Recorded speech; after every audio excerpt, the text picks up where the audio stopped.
Good morning, Jordan. How you doing? You well? I'm good. How about you? I'm blessed, sir. Blessed, always, in always. Listen, we're here to talk about Children's Mental Health Week. I understand you've been active, out there spreading the good word to your peers and, young adults of a similar age to yourself and younger.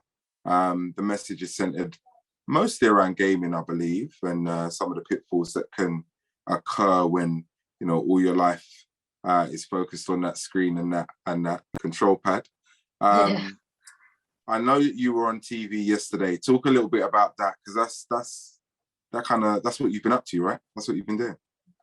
Yeah, I've been campaigning for this for the past year or so now, because I think it's a major problem. This children's mental health, because I know like lots of people have been having mental health problems. I've heard over the past year even more. But children's mental health, I don't think is talked about enough. I don't think people are aware of it enough. Like about 5 years ago, I had my own mental health problems related to my addiction to gaming.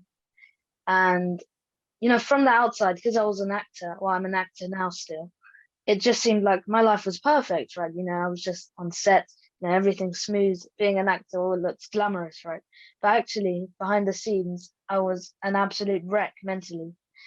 And recently, actually, my friend was going through a similar situation, and that's when I realized, like, this is more common than people realize.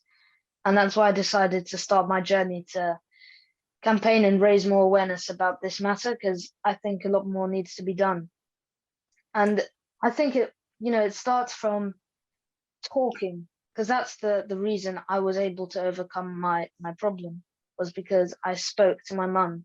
And for other children, I'd say it doesn't have to necessarily be your parents or whoever looks after you. It can be anyone you feel like you can confide in. Just speak to them. But it also depends on the parents as well. They need to be aware of signals or signs when their kids aren't feeling well, or they're not feeling good inside, they've got a problem. And they also, need to be available at times to speak to their children, because I know, like, typically, parents go to work and, they just let the kids play on the game or do whatever on the internet. But I think they need to be available to help their children as well. And schools as well play a big part, because they can set up, foundations where children can speak to someone, because I don't feel like there's enough being done all around, because,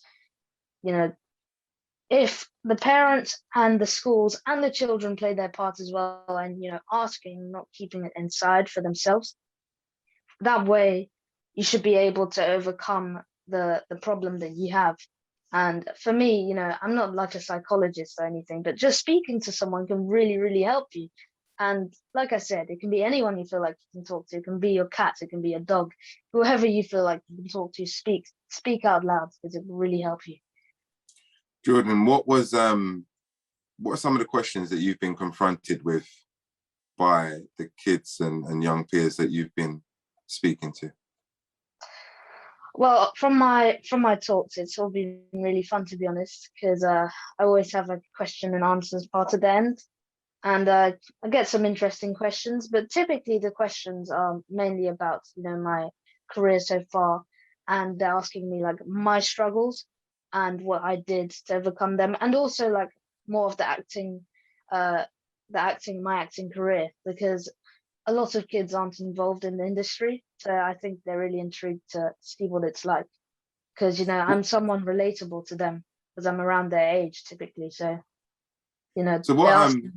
So what did you do? I mean, you mentioned you spoke to your mum, but I'm keen to understand what some of the steps were that you took to change your desperate situation into a much better one. I don't want to talk too much about my struggles in the past, but that was the main thing, to be honest, and that's the main message I want to get across, is because I spoke to my mum. There wasn't that much that happened. I was really struggling. I was in such a dark place for those 2 years, and then getting the role in Come Away was huge, but I didn't know how to handle it all. So from the verge of giving up, just because I spoke to my mum with my problem, I was then able to sort out my situation and continue with my life and step forward. Talk about your relationship with gaming now. Well, I still, I still love gaming. I've really grown FIFA as well. But I managed to find a time to play FIFA. I managed to find a time to prepare for scripts. I do my schoolwork. I do my music as well. I do dance. I do all of these things, but I'm still able to game as well. So it was just about finding a structure for my life, and I'm able to enjoy all aspects, to be honest. So I still love gaming, and I love art as well. I do lots of art.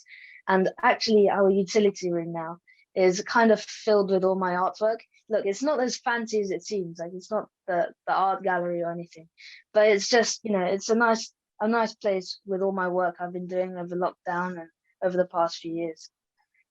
So bringing some organization and balance to your life, that seems to be key, right? Exactly, yeah.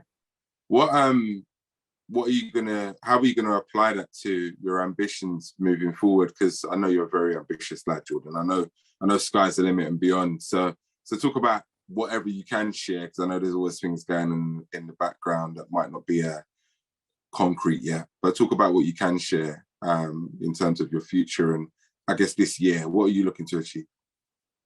Yeah, well, I really want to raise more awareness about this issue across the world. I think a lot more needs to be done. So I'm gonna just be campaigning for this, and I'm gonna be continuing my acting as well. I'm actually I might fill you in last year, because I haven't spoken to you in like a year, right? It's been just over a year. That's right. You've done a lot of stuff since then. Picked up a few accolades and got a bit more recognition, and then topped off 2021 with a big, huge role in the advert that everybody's most waiting for, right? The Christmas John Lewis. So I saw that you were busy. I didn't want to, I wanted to touch base with you once a few notches have been crossed off, and really find out how that kind of sets you up, really, moving forward. Yeah, I mean, to win awards is always an amazing experience. I won a BBC Audio Drama Award for Best Debut Performance in a radio play called Ollie Lagos to London, which is a Nigerian version of Oliver Twist. So I played Oliver, which was really cool, to be honest. And I also had to do a Nigerian accent, which was a challenge. But I watched loads of comedy skits and videos, and I managed to do that in the end, and actually won an award. So I guess it wasn't too bad. I also won a Young Artist Academy Award for the role in Come Away, which is really interesting. I took a lot away from my struggle, because from almost flopping this role, this opportunity, I actually ended up filming the movie and won an award for the role. It was just remarkable, to be honest. So that was an amazing experience. The Young Artist Academy Award, by the way, if you didn't know, is like the junior Oscars. So that was a real privilege. And I also won a Skyliner Performer Award in New York, but it was virtual, unfortunately.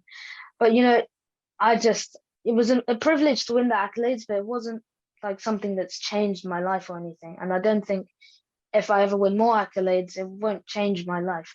I don't think how many awards you win, or if you ever win awards, depends on your acting ability. I think all actors are really great in their own right. So I don't really pay attention to accolades. If they come, superb, great, we celebrate, but I don't pay attention to them. But yeah, I did the John Lewis Christmas commercial. That was great fun. And I went to Canada last September, to film a new Apple TV series, which I think is coming out later this year. It's a kids show, Apple TV, so look out for it. I'm one of the main characters in that. And I'm on. Were you about to say something?